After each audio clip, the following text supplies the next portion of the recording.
So Burlington's a small community. I think just 25,000 people live here. But from 1955 to the mid-60s, it was the fastest growing town in Massachusetts. So every day, over 100,000 come to work here. It's a great place to live and to raise a family. And it's really a tight-knit community. And there's great support for the kids here. And I think the kids can feel that. I really want to be connected with teachers, students, parents, and I heard something a long time ago that the principal that stays in his office might as well stay at home. So my desk is right in the lobby area, and if they need me, I'm easy to be found. Because, I mean, access in this day and age should not be something people struggle with.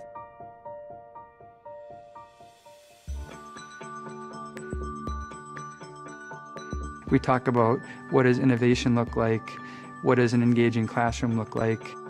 It's a really incredible time to be a learner right now, but I think it's only incredible if you're giving your students access to the resources that are going to allow them to do great things. Our students are in a world where technology is around them all the time.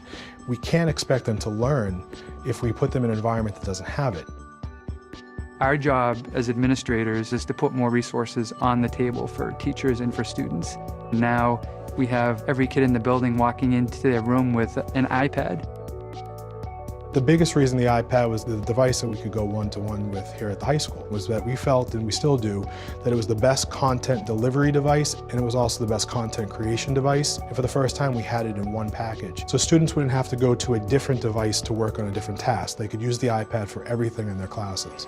El lobo está cerca de mi casa.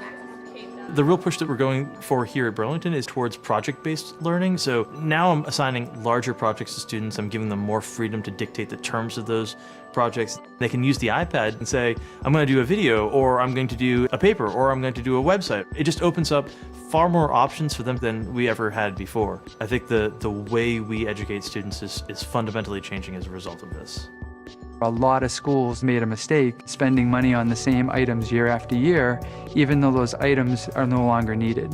We don't need to put in those big computer labs that were just used for research and word processing, because when we have the iPads, we have research and word processing with every kid all day long.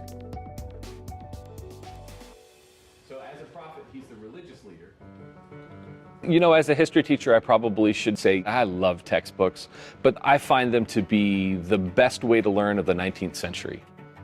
Technology has moved us along to such a point that the textbook itself now is more of a hindrance. Classic textbooks are static. They're out of date as soon as you print them. They are expensive, and they are not very engaging, if I'm honest. I've used iBooks Authored for designing a lot of our own textbooks. It's a great authoring tool to be able to provide a really rich experience that's beyond just text on a page.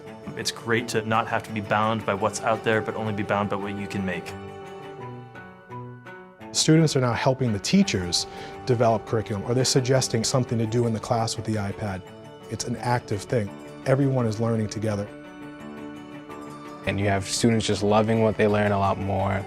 There's access to more information, and the whole school day is just more dynamic, and it's a lot more free-flowing. And everything's just so much easier. In respiration, what was making a move was oxygen's down at the bottom of the electron transport, and the electrons are being pulled. The impact of the iPad in the classroom has been tremendous. It's been an amazing learning tool for my students. Everything's much more current, much more present, and students can actually resonate with it better. When you open it up to a student and say, go find this and show me in your own words and in your own way, it becomes a much more powerful and lasting learning experience. Positive things can happen when you open yourselves to change and give your kids tools that they're going to be using when they leave school. People talk about living in a connected world. There's no vacuums anymore. The world's wide open. It's more important than ever to connect with kids. When you choose to work in a school, then you make a choice that you're going to care about kids. If you don't think that's part of the job description, then you picked the wrong job. I feel like I have the best job in the world. Because, I mean, what's better than changing the path of somebody's life?